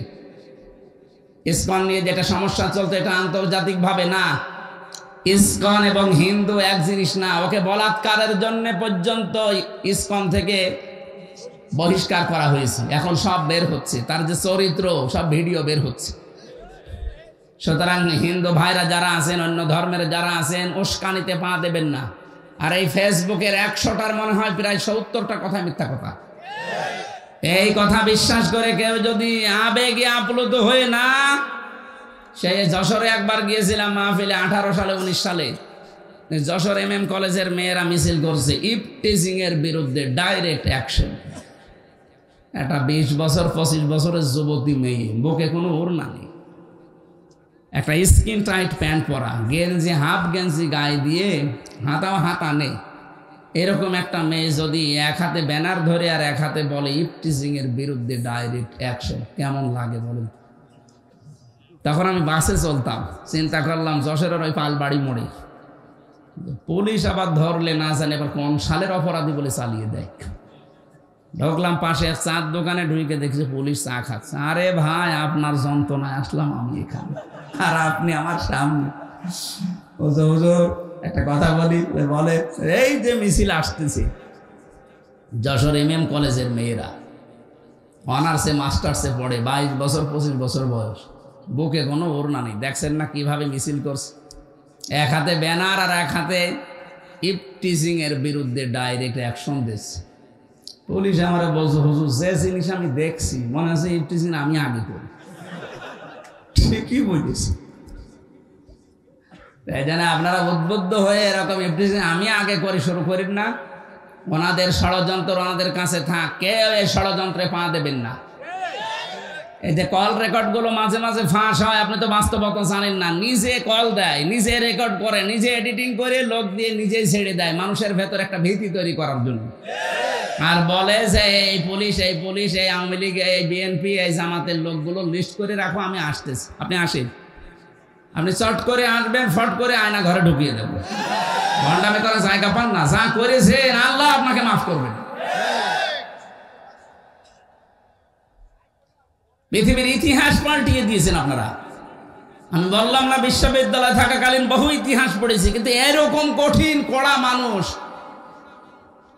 এত নিচে নামতে পারে ক্ষমতার কারণে আমি কোনোদিন ইতিহাসে পড়ি নাই, শুনিও নাই। আমরা তো এতদিন বেঁচে ছিলাম, এই 15.5 বছর যারা বিরোধীতে যারাই আছে, শুধু ওই 14 দল বাদ দিয়ে বাকি সবই আমরা বিরোধী। কথা বলেন না কেন? আর সবগুলো আমরা মাজলুম, সে যে দলেরই হোক। আমরা বেঁচে ছিলাম শুধু পাগল মনে করি। হাজ্জাজ বিন ইউসুফ এই লোকটা জালেম ছিল। পিয়াদারা যে বলছে, স্যার আপনার জন্য তো বাইরে যাওয়া যায় না, মানুষ খালি গালি দেয়।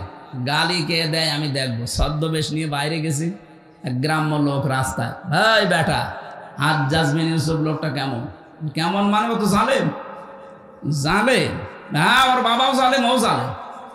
যেই বলেছে জালেম ওর খেছে মাথা খারাপ, এই বেটা আমার চেনো না? ছদ্মবেশ খুলে বলছে আমি সে হাজ্জাজ বিন ইউসুফ।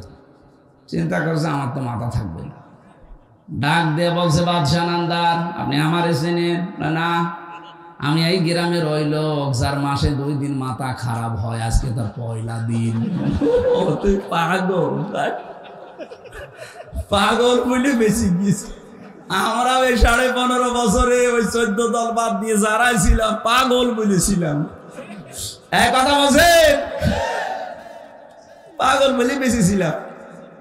মাসে 2 দিন আমাদের মাথা খারাপ হইতো, ওইটা তার পয়লা দিন। আল্লাহ আমাদের বিশাল জগদ্দল একটা পাথর তিনি সরিয়ে দিয়েছেন, আমাদেরকে আল্লাহ বাঁচিয়েছেন। এই পাথর যেন কিয়ামতের আগে দেশে আর ঘুরে না আসে। কথা বলেন না কেন? যে আল্লাহ আমাদেরকে এই যে কথা বলার মতো একটা পরিবেশ দিলেন, এটা যে কত বড় নিয়ামত, এই 15.5 বছর আমরা টের পেয়েছি। তাও তো নারায়ণগঞ্জ আল্লাহর ওলি 70-72 রাকাত তাহাজ্জুদ পড়তে বলে একটু ভালো ছিলেন। আর বাইরের যে জেলাগুলো কি যে অবস্থা, আমার কুষ্টিয়ার বড় বড় আল্লাহর ওলি সব ওখানে পাঠিয়েছে। ওরা তো আর তাহাজ্জুদ পড়ে না, ওরা খালি মানুষের জমিয়ে গাজী সাহেবের মতো আল্লাহ রাস্তায় নিয়ে নেয়। বলেন তো 3টা জেলার অর্ধেক অংশ তাদের একজনের। এই যে আর একজন ছিলেন পুলিশ বাহিনীদের প্রধান, যিনি বেঞ্জির বেনজির, ওর কোনো নজির নেই। ও গোপালগঞ্জের অর্ধেকই নাকি তার। কি করেছিলেন আপনারা? আমার তো মানে মাঝে মাঝে শয়তান তো দেখেনি, এদের চেহারার দিকে তাকালে আমার মনে হয় শয়তান যদি দেখতাম তো এরকমই হতো। আল্লাহ যে আমাদেরকে কথা বলার এই বাকশক্তি আবার ফিরিয়ে দিলেন, তার জন্য বলেন আলহামদুলিল্লাহ। দরুদ আর সালাম পাঠ করার মাধ্যমে আজকে কোরআনে কারিমের যে আয়াত পড়লাম 3 ভাগের 1 ভাগ, সূরা বাকারার 208 নম্বর আয়াতের 3 ভাগের 1 ভাগ পড়েছি। আমরা তাফসীর আকারে কথা বলতে চাই, থাকবেন না? অন্তত থাকা যাবে কিছুক্ষণ, শয়তান যেন আশপাশে আর না থাকে। জবান খুলে পড়ে না আউযু বিল্লাহি মিনাশ শাইতানির রাজিম, বিসমিল্লাহির রহমানির রহিম, ইয়া আইয়ুহাল্লাযীনা আমানু দুখুলু ফিস-সিলমি কাফা।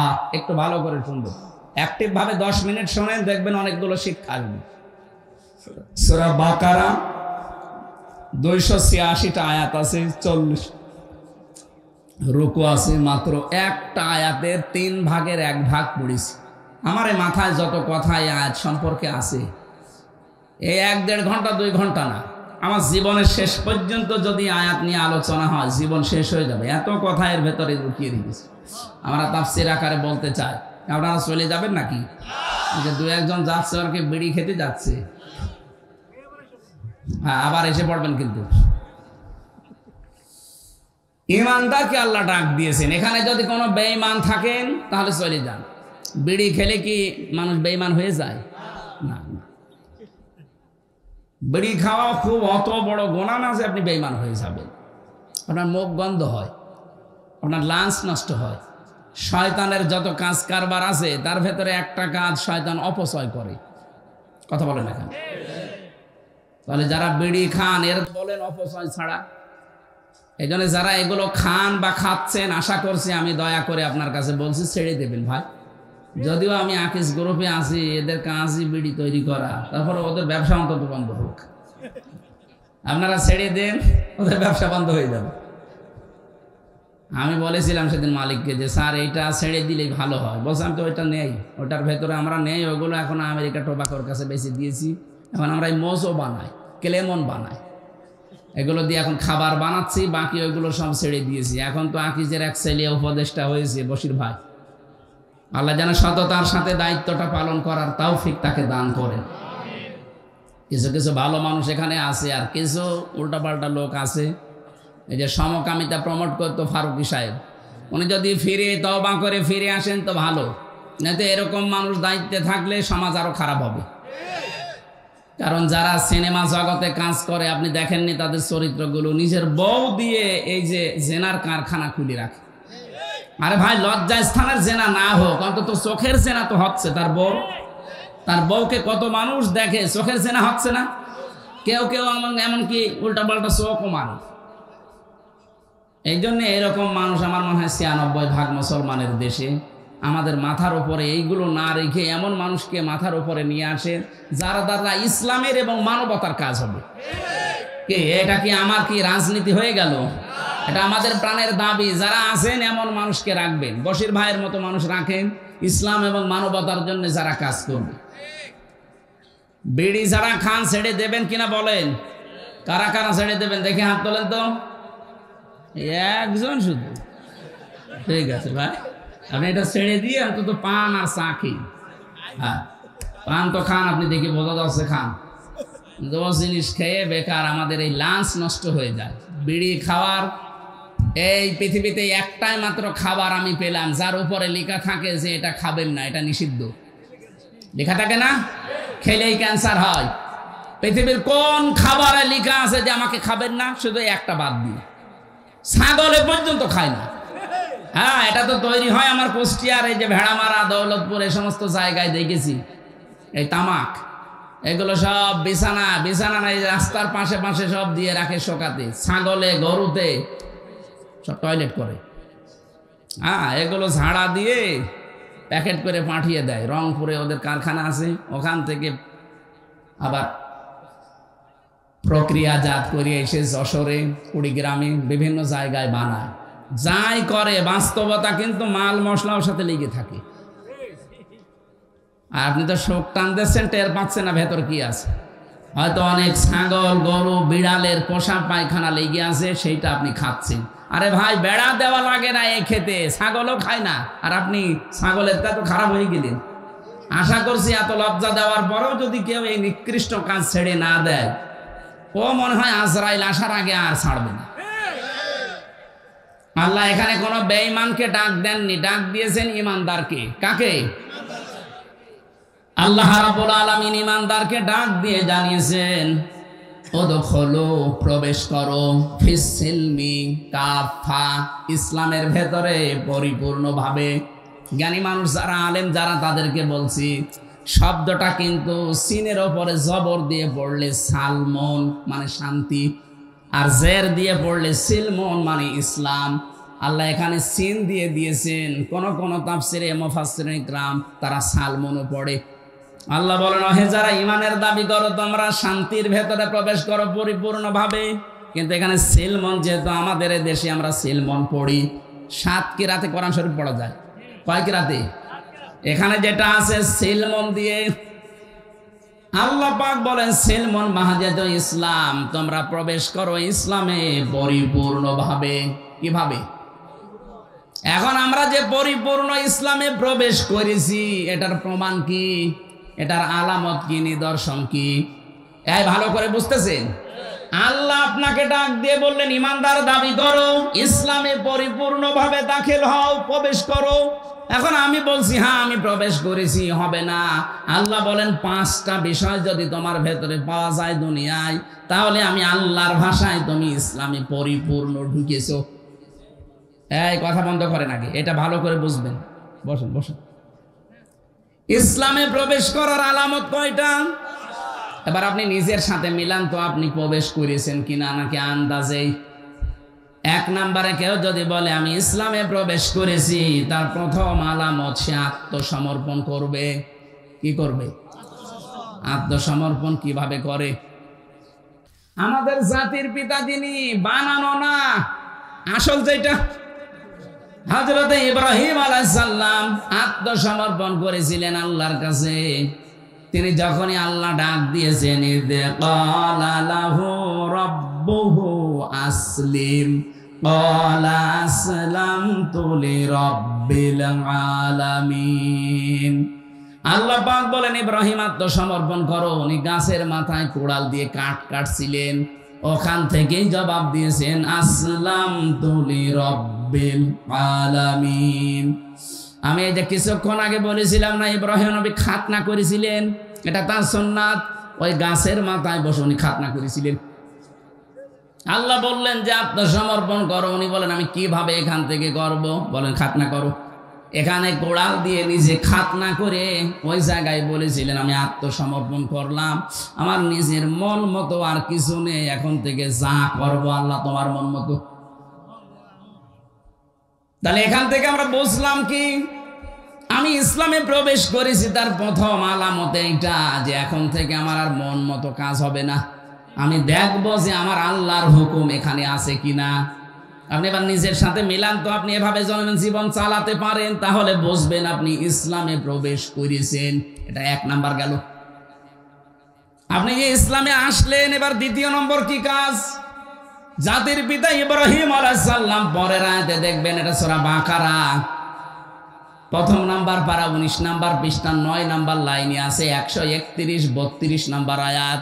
ওয়াসাা বিহা ইব্রাহিম বানিহি ওয়া ইয়াকুব ইয়া বানিয়া ইন্নাল্লাহা আসতাফা লাকুমুদ্দিন ফালা তামুতুন্না ইল্লা ওয়া আনতুম মুসলিমুন। বলেন আল্লাহু আকবার।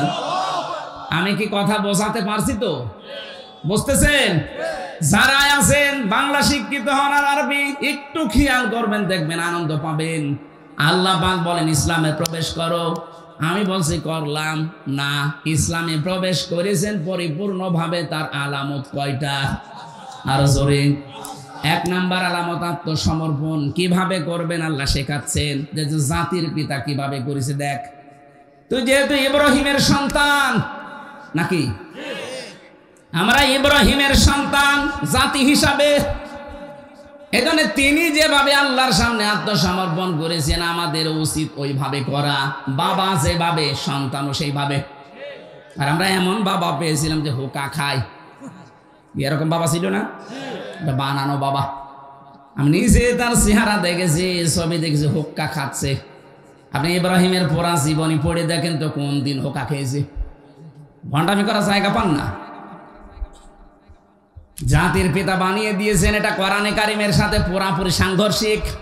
সূরা হজের 78 নাম্বার আয়াতের মাঝে আছে, মিল্লাতা আবিকুম ইব্রাহিম হুয়া সাম্মাকুমুল মুসলিমিন। তোমাদের জাতির পিতা আমি আল্লাহর ঘোষণা দেওয়া একজন, নাম কি? আর জোরে বলেন। এই জায়গায় কোনো মত পার্থক্য করা যাবে না, কোনো ভাগাভাগি নেই। কিসের ভাগ করেন আপনি? আপনি যদি অন্য জাতির লোক হন, আপনার পিতা আলাদা হতে পারে। আমরা যারা এদেশে মুসলিম, কথা বলেন, হুয়া সাম্মাকুমুল মুসলিমিন, তিনি তোমাদের নাম মুসলমান রেখেছেন। আমাদের বাবা হিসাবে তিনি আমাদের নাম রাখলেন মুসলিম। আর আমরা এমন বাবা এখানে বসে আছি, সন্তানের নাম এমন নাম রেখেছে, ও হিন্দু না মুসলমান ও সাদা বোঝা যায় না। কি কথা বলছেন এখানে? আপনি বলেন তো নিরপেক্ষ দৃষ্টি দিয়ে পুতুল, জয়, কোন কোন ধর্মের লোক? আপনি আন্দাজে কি বলবেন বলেন? এই নামগুলো শুনলে কি বোঝা যায় যে কি কি নামের? আরে জেনারেল শিক্ষিত বলেন, আর জেনারেল কিছু জানে না। জেনারেল জিয়া জেনারেল ছিল না? তার ছেলের নাম দেখেছেন তারেক রহমান বা তারেক জিয়া, আরাফাত রহমান। কি নামগুলো কত সুন্দর, ইসলামের সাথে মিল করে রেখে দিয়েছে। আরাফাতের ময়দানে জিয়াউর রহমান লক্ষ লক্ষ গাছ লাগিয়েছিলেন। নিম গাছ না, জিয়া গাছ বলে ওই দেশে। জিয়ার জীবনে যদি কিছুই কবুল না হয়, আমার তো মনে হয় আরাফাতে লক্ষ লক্ষ হাজিরা যে আশ্রয় নেয় এই গাছের নিচে। আমি নিজেও ছিলাম। কত মানুষ অন্তত মনের অশান্তি দোয়া করছে, আল্লাহ এই যে ছায়ার ব্যবস্থা যিনি করে দিলেন বাংলার জমিন থেকে এসে, তাকে তুমি শান্তি দিও। হাজিদের দোয়া আরাফাতের ময়দানে কবুল হবে না? আর আপনি কোথায় কি দোয়া করছেন? এমন নাম বাবা হিসাবে দায়িত্ব সন্তানের উপর আপনার 11টা। কয়টা? এখানে যারা বাবা আছেন, কয়টা দায়িত্ব পালন করলে বাবা হওয়া যায়? 11টা। কয়টা? আরো জোরে বলেন। 1 নম্বরে তার একটা সুন্দর অর্থবোধক নাম রাখা। যদি কারো নাম উল্টা পাল্টা রেখেও থাকেন, আজকে যিনি অতিথি হিসাবে দেখে কথা বললেন মাহবুবুর রহমান, রহমানের সবচাইতে প্রিয় বান্দা মাহবুবুর রহমান, এ শব্দের বাংলা অর্থ মাহবুব মানে প্রিয়। মাহবুব মানে কি? মনিরুজ্জামান একজনের নাম দেখলাম। মনির মানে আলো, জামান মানে এই যে এখন যা জামানা চলছে, জামানার আলো, এরকম একটা অর্থবোধক নাম রাখেন। আপনার নাম বাবা হিসাবে তো ভালোই নাম ছিল মুজিবুর রহমান, কিন্তু নামগুলো পরবর্তী প্রজন্ম এসে টিউলিপ, জয়, পুতুল, কি কি নাম রেখেছেন? একটা ভালো অর্থবোধক নাম রাখা যায়নি। এই জন্য ওনারা যাতে ভুল করেও থাকে, আমরা যারা বাবা সামনে হব বা হচ্ছি, এমন অর্থবোধক একটা নাম রাখবেন, কিয়ামতে আল্লাহ যখন কিছুই খুঁজে পাবে না, অন্তত নাম দেখে যেন মাফ করবে। আর নাম রেখেছে ডেঞ্জার। হ্যাঁ, আমি জেলখানায় অনেকগুলো মানুষের নাম এমন পেয়েছিলাম, ডেঞ্জার রাসু, ভয়ঙ্কর তাজ। আর একজন ছিল আমাদের উপরতলায়, ওনার নাম ছিল সুইডেন আসলাম।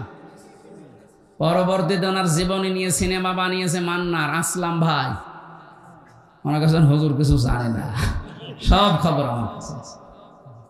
কি ডেঞ্জার মানুষ ছিল বলেন তো, যার নাম নিয়ে সিনেমা পর্যন্ত বানিয়েছে। দেখেছেন আসলাম ভাই সিনেমা দেখেছেন? আপনারা তো আল্লাহর ওলি, ওইসব লাইনের লোক না।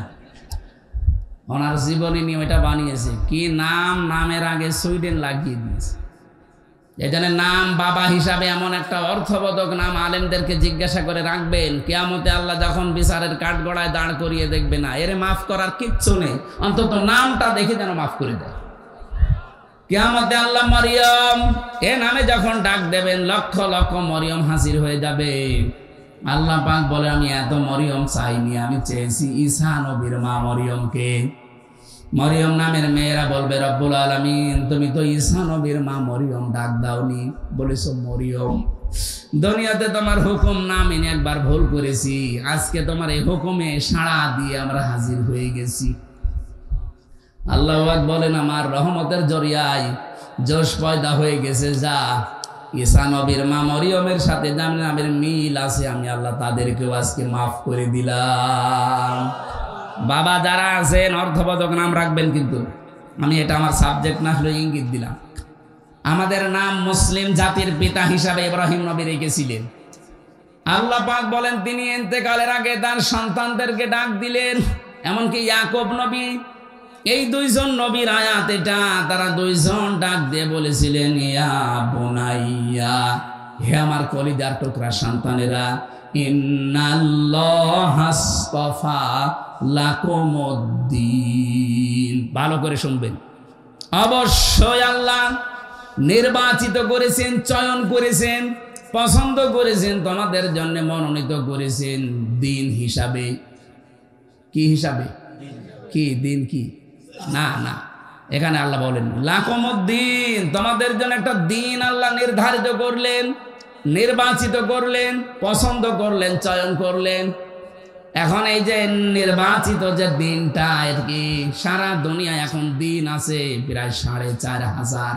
কত দিন? মানে যদি ধর্ম বলেন তাহলে ৪৫০০ ধর্ম আছে এই দুনিয়ায়, তার ভেতরে ইসলাম একটা। আল্লাহ বলেন যে দিন হিসাবে যেটা মনোনীত করলাম সেটার নাম কি জানো? ইন্নাদ-দীনা ইনদাল্লাহিল ইসলাম। আমার কাছে মনোনীত একটাই ধর্ম আছে, তার নাম আরো জোরে বলেন, আমাইয়াবতাগি গায়রাল ইসলামি দীনান ফালা ইয়াকবাল মিন। দুনিয়ায় যদি ইসলাম বাদ দিয়ে অন্য কোনো কিছু দিয়ে কেউ আল্লাহর কাছে যেতে চায়, ওর জীবনের কোনো কিছু কবুল হচ্ছে না, হবে না। এখানে ধর্ম ভীরু যারা আসে, যে ধর্মের লোক হোক, আজ হিন্দু, বৌদ্ধ, খ্রিস্টান, বিভিন্ন দেশে বিভিন্ন ধর্ম যারা পালন করছে, এমনকি এটা রেকর্ড হচ্ছে, কালকে ছড়িয়ে যাবে সারা পৃথিবীতে।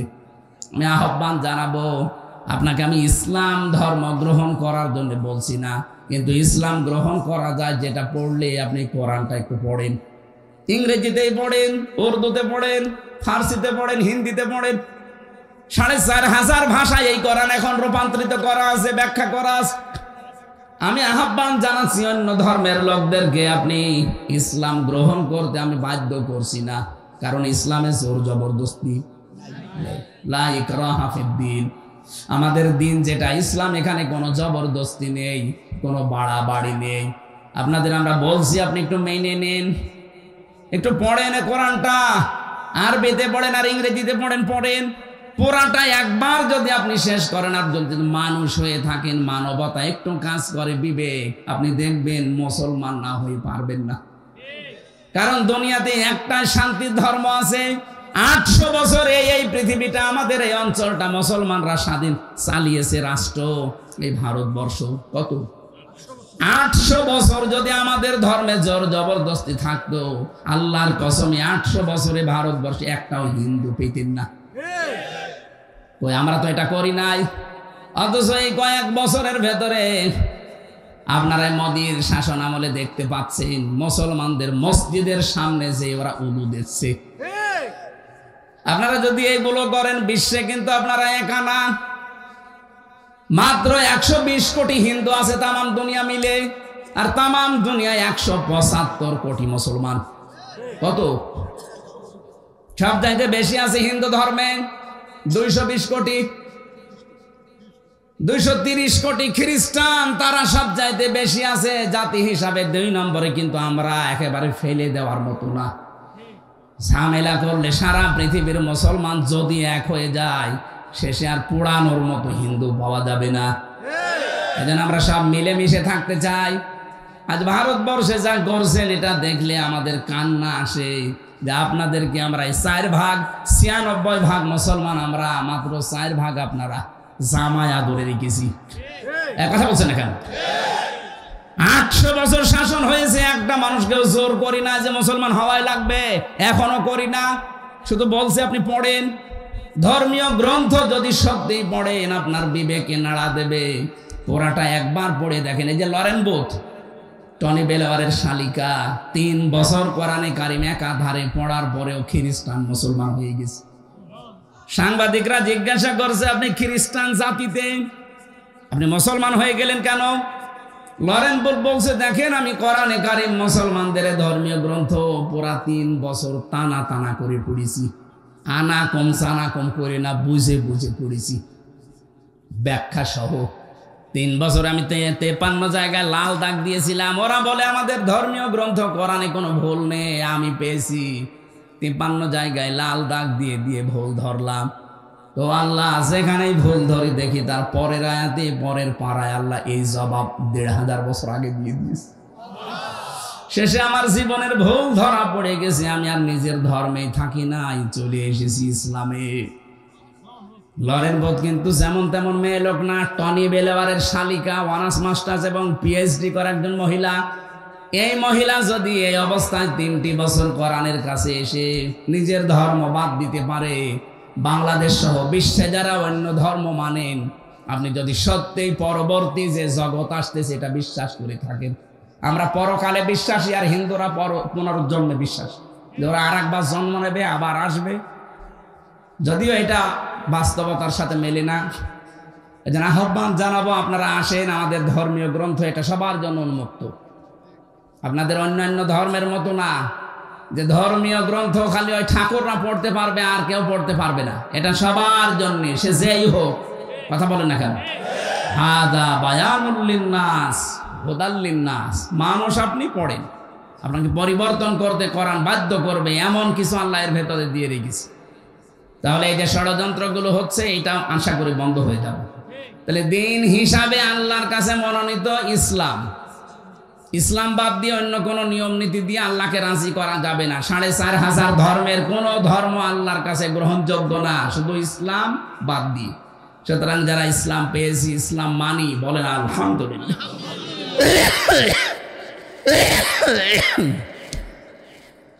আমি ইসলামে পরিপূর্ণ প্রবেশ করেছি, তার প্রথম আলামত হচ্ছে আমি আত্মসমর্পণ করব কার কাছে? ইসলামের কাছে। কার কাছে? 2 নম্বরে আমি যে পরিপূর্ণ ইসলামে প্রবেশ করেছি তার প্রমাণ আমি এই যে লিখে এনেছিলাম তাফসীর থেকে, আমার ইখলাস থাকা লাগবে। কি থাকা লাগবে? ইখলাস মানে যা করব আমি আল্লাহর জন্য, কাউকে দেখানোর জন্য।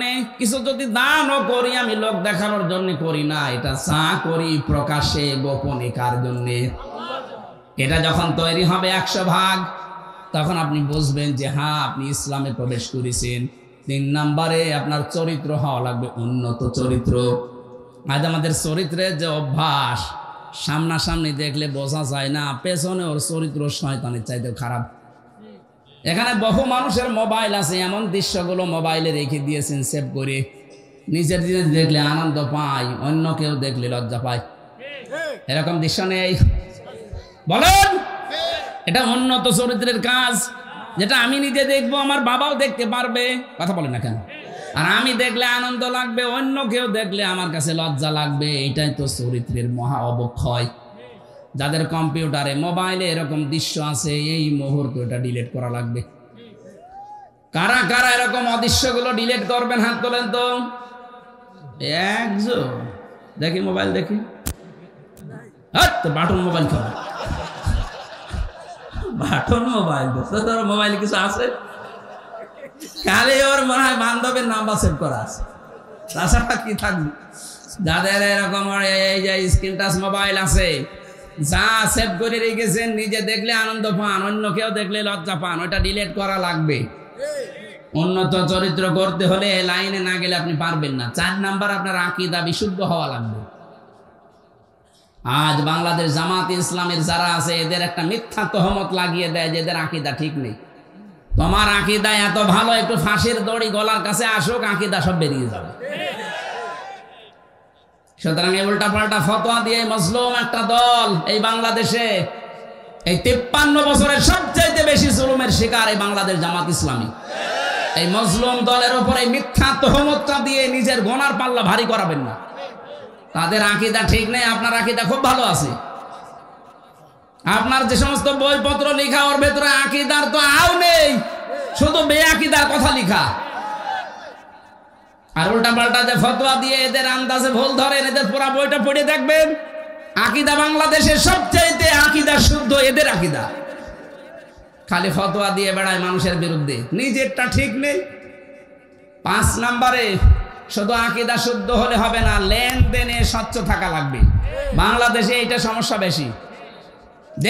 নামাজ পড়ে, রোজা রাখে, হজ করে এসেছে, কোনো দোকানে যদি বাকি থাকে, ও দোকানের সামনে দিয়ে যায় না। লেনদেন যদি স্বচ্ছ না হয়, যতই নামাজ পড়েন, নামাজ কিন্তু কবুল হবে না। আর আপনি ইসলামে প্রবেশ করেছেন, এটা আপনাকে কোনো আলামতের ভেতরে নেই। এই 5টা, কয়টা? আত্মসমর্পণ করা আল্লাহর সামনে। 2 নম্বরে, ইখলাস লাগবে আমাদের সব কাজে। 3 নম্বরে, উন্নত চরিত্র অর্জন করা লাগবে। 4 নম্বরে, বিশুদ্ধ আকীদা লাগবে আমাদের। 5 নম্বরে, লেনদেনে স্বচ্ছ থাকা লাগবে। এই 5টা যদি জীবনে পাওয়া যায়, আল্লাহ বলেন তুই ইসলামে পরিপূর্ণ প্রবেশ করেছিস। এইটা আমরা দেখাতে চাই আল্লাহকে। কথা বলে না কেন? মা বোন যারা এসেছেন, শুধু নামাজ পড়া, রোজা রাখা আর কালো বোরকা পরা ইবাদত না আপনার জন্য। আপনার ইবাদত হচ্ছে স্বামী যখন বাইরে থেকে আসবে, স্বামীকে আনন্দ দেবেন, সে যেভাবেই হোক, সাজ করে, কথাবার্তা দিয়ে, অভ্যর্থনা জানিয়ে স্বামীকে আনন্দ দেওয়া, এটা আপনার জন্য ইবাদত। 2 নম্বর, ওয়াইজা গাবা আনহা হাফিজাতুহু, যখন স্বামী বাইরে যাবে, তখন আপনি নিজেকে হেফাজতে রাখবেন। 3 নম্বর, ওয়া তুইনু আলা দীনি যাওজাতিহা, স্বামী যদি দিনের কাজে যায়, মানবতার কাজে যায়, তখন তাকে সাহায্য করবেন, সময় দেবেন, উদ্বুদ্ধ করবেন। কিন্তু অনেক মহিলা নামাজ পড়ে, রোজা রাখে, স্বামী দিনের কাজ করে, স্বামী মানবতার জন্য কাজ করে বেড়ায়, আরো বাধা দেয়, না আপনার নামাজ হচ্ছে না। 4 নম্বরে, স্বামী যদি আদেশ করে আর ওটা যদি জায়েজ হয়, আপনার জীবন থাকতে মানা লাগবে। কথা বুঝতেছেন? আমি যত স্বামী এখানে বসে আছি, প্রত্যেকটা স্বামী আমরা চাই বিয়ের পরে আমার মা বাবা আমার সাথে থাকবে। 100টার 98টা মহিলা এটা চাই না। আরে মহিলা চাই না, তার কারণ আছে। এই মহিলাকে ওর মা আর ওর বড় বোন ওখান থেকে খালি টিপস দেয়। বেশি বলে ফেললাম না? আপনি মা বোনের কথা শুনে নিজের শ্বশুর শাশুড়ির সাথে খারাপ ব্যবহার করলে জীবন ওর স্বামীর মন পাবেন না। উপরে উপরে হয়তো এই জজমিয়া সংসার করার জন্য আপনাকে ভালোবাসা দেখাবে, ওর মা বাবার সাথে যদি খারাপ আচরণ করেন, দেখতে না পান, জীবনও ওর মন পাবেন না। আমি নিজের স্বামী হয়ে বলছি, এই কথা বলছেন এখন? হ্যাঁ জজমিয়া, এটা মনের কথা না? আল্লাহ মেয়েদেরকে 4টা কাজ করার তৌফিক দেন, বলেন আমিন। আগামীতে কোনো জায়গায় আসলে আমরা কথা বলবো আবার। আমরা 3 বছর জেলে থেকে অনেক কিছু হারিয়ে ফেলেছি। শরীরে বহু রোগ, ডায়াবেটিস এত বেশি, 19 পয়েন্ট ছিল, ডাক্তার বলেছে রাত 10টা 10:30টার পরে আপনি আর জেগে থাকবেন না, কিন্তু আপনারা তুলতে দেরি করে ফেলেন, তো এই জন্য আমারও দেরি হয়ে যায়, 11টা বাজে। আবার বাড়ি যাব, কালকে ডবল মাহফিল আছে কুষ্টিয়ায়। আজকের মতো শেষ করে আগামীতে এই সোনারগাঁও, এরপরে কাঞ্চন, আরো কোথায় কোথায় নেওয়ার কথা আছে, যেখানে আসবো কথা বলবেন ইনশাআল্লাহ। আল্লাহুম্মা আমিন। এই আমার কারাগারে বসে লিখিত বই আছে, ওই গেটে আছে গাড়িতে, এই কয়েকদিন আগে পাবলিশ করিস, যাওয়ার সময় নিয়েছেন, সৃষ্টি জগৎ নিয়ে লেখা। লা ইলাহা ইল্লা আনতা সুবহানাকা ইন্নী কুনতু মিনাজ জালিমিন। এই মোনাজাতটা বসে করেন, বসেন বসেন, আমরা মুসাফির মানুষ, দোয়া কবুল হবে আশা করছি, বসেন। রব্বানা যালামনা আনফুসানা ওয়া ইল্লাম তাগফির লানা ওয়া তারহামনা লানাকুনান্না মিনাল খাসিরিন। আল্লাহ তাআলা কোরআনে কারীম শোনার জন্য নারায়ণগঞ্জের রূপগঞ্জ বাগবেড়ে বাজারে হাজার হাজার বান্দা বান্দি আমরা রাত 11টা পর্যন্ত বসে আছি। আল্লাহ যেভাবে আরম্ভ করেছিলাম, সারা রাত বললে ওরা বাড়ি যেত না। কোরআন শোনার জন্য যে মানুষগুলো এত পাগল, এদেরকে তুমি ওমরের মতো হেদায়েত দিয়ে দাও। এ মাহফিলের আয়োজন করতে গিয়ে তোমার যে বান্দার আশ্রম দিয়েছে, বিশেষ করে তোমার বান্দা জজ মিয়া, তার ছোট সন্তানটা হারিয়েছে, মরহুম আবিরকে তুমি জান্নাত দিয়ে দাও। সে তো এমনি ছোট মানুষ, তার গোনা তো লেখা হয়নি। আল্লাহ তাআলা যাই করেছে, আল্লাহ তুমি তাকে মাফ করে জান্নাতুল ফেরদাউস দান করো। যত মানুষ এই মাহফিলের জন্য শ্রম দিয়েছে, ডাইরেক্ট ইনডাইরেক্ট, আল্লাহ সে যেইভাবে এগিয়েছে, তুমি তার রহমত, তোমার রহমত তার দিকে এইভাবে এগিয়ে দাও। আমাদের প্রধান অতিথি জনাব মনিরুজ্জামান, আল্লাহ কাজী মনিরুজ্জামান মনিরকে তুমি বাংলার বীর মুক্তিযোদ্ধা ছিল, কবুল করে নাও। বিশেষ অতিথি আমাদের মাহবুবুর রহমান ভাই সহ যত অতিথি এখানে এসেছি, আল্লাহ এদেরকে কোরআনের ইজ্জতি কবুল করে নাও। সম্মানিত মা বোনদেরকে তুমি পর্দায় থাকার তৌফিক দাও, ফাতেমার মতো খাদিজার মতো বানিয়ে দাও। আল্লাহ তাআলা জালেম থেকে আমাদেরকে যখন বাঁচিয়েছো, কিয়ামতের আগে কোনো জালেম যেন আর চেয়ারে বসতে না পারে, সেই ব্যবস্থা করে দাও। আমি সহ যারা অসুস্থ আছি, আল্লাহ আমাদের শেফায়ে কামেলা আজেলা দাও। যে বাড়িতে এসে বসেছিলাম, এই বিল্লাল ভাইয়ের বাড়িকে কবুল করো, রহমত নাজিল করো। আল্লাহ কত মানুষ আমাদের মনে এমন আকাঙ্ক্ষা, তামান্না, কামনা, বাসনা আছে, আমাদের জায়েজ সেগুলো পূর্ণ করে দাও। রূপগঞ্জ থানার অফিসার ইনচার্জ যিনি, তাকে মঞ্জুর করো। প্রশাসনের যে ভাইগুলো এসেছে, আল্লাহ তাআলা বাংলার মানুষের যে খারাপ ধারণা তাদের প্রতি, এ ধারণাটা উল্টিয়ে সুধারণা তাদের প্রতি এনে দাও। তাদের দায়িত্বগুলো ইবাদত হিসাবে কবুল করো। মা বাবা, স্ত্রী, পুত্র ছেড়ে যারা বাংলার বিভিন্ন প্রান্তে দায়িত্ব পালন করে, পুরোটা তুমি ইবাদত হিসাবে মেনে নাও। আগামীতে এই মাহফিলটা কোরআনের প্রচারের জন্য আরো বিশাল আকারে কবুল করে নাও। যত মানুষ কবরে আছে, আল্লাহ কবরবাসী গুলোকে তুমি জান্নাত দিয়ে দাও। বারাকাল্লাহু লানা ওয়া লাকুম ফিল কোরআনিল আযীম। আল্লাহ তাআলা তোমার বান্দার জন্য দোয়া চেয়েছে, আবু মোহাম্মদ মাসুম হাজী সাহেব, তোমার যুবক বান্দাকে কবুল করে নাও। শহীদ প্রেসিডেন্ট জিয়াউর রহমানের নামে দোয়া চেয়েছি, আল্লাহ তাকে কবরে মাফ করে দাও। তার ছোট সন্তানটা আরাফাত ভাই মারা গেছে, আল্লাহ কবরটাকে তুমি জান্নাত বানাও। আমার জেলখানার পার্টনার ছিল মিয়া নুরুদ্দিন অপু ভাই, অসুস্থ হয়ে সিঙ্গাপুরে চিকিৎসাধীন অবস্থায় আছে, আল্লাহ শেফায়ে কামেলা আজেলা দিয়ে দাও। যত মানুষ অসুস্থ, যারাই দোয়া চেয়েছে, ম্যাডাম খালেদা জিয়ার নামে দোয়া চেয়েছে, তাকেও তুমি সুস্থতা দান করো। জনাব তারেক জিয়াকে আল্লাহ সহি সালামতে তার মাতৃভূমি বাংলাদেশে আবার তুমি এনে দাও। কখন কার কাছে আজরাইল আসে আমরা জানি না, যখনই আসবে যেন অন্তত একবার হলেও পড়তে পারি লা ইলাহা ইল্লাল্লাহ মুহাম্মাদুর রাসূলুল্লাহ।